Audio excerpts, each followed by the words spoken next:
Dear friends, Shalom! Welcome to our episode number 48 entitled Glorious Suffering. Repeatedly mentioned in the Gospel according to St. John is a biblical term, quote, the hour, unquote. It is the moment in which God's universal love comes face to face with sin and forthwith rejects it. This conflict is depicted on the cross.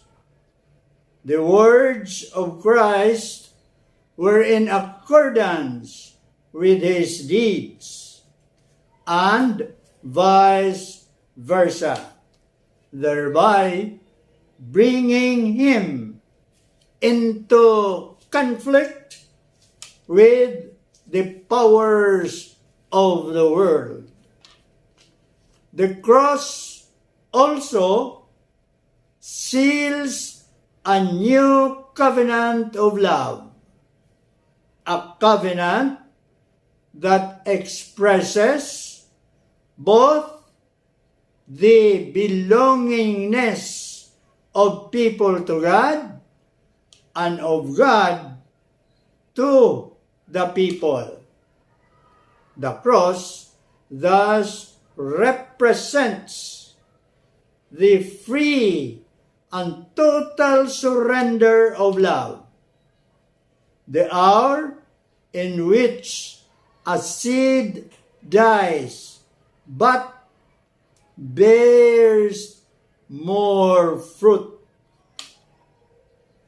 The idea of Jesus' hour in St. John's Gospel represents two things which cannot be separated: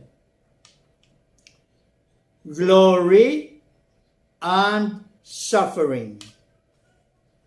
Before Jesus, humankind suffered and found very little meaning in it.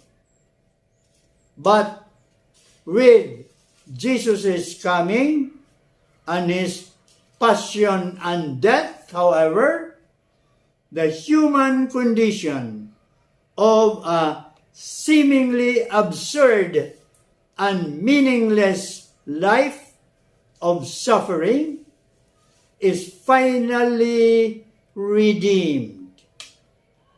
Paradoxically, Jesus had to die in order that his message and his life can reach all nations.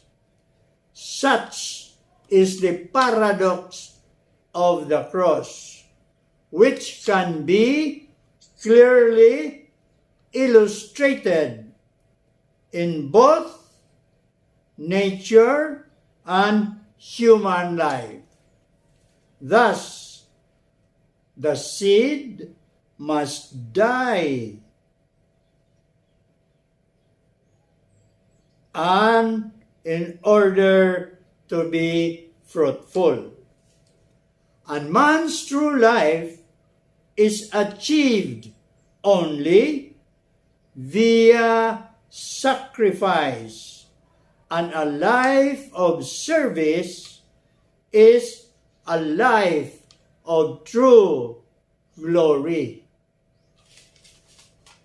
Finally, the death of Jesus on the cross will be an exaltation, because being lifted up, he will draw all people to himself.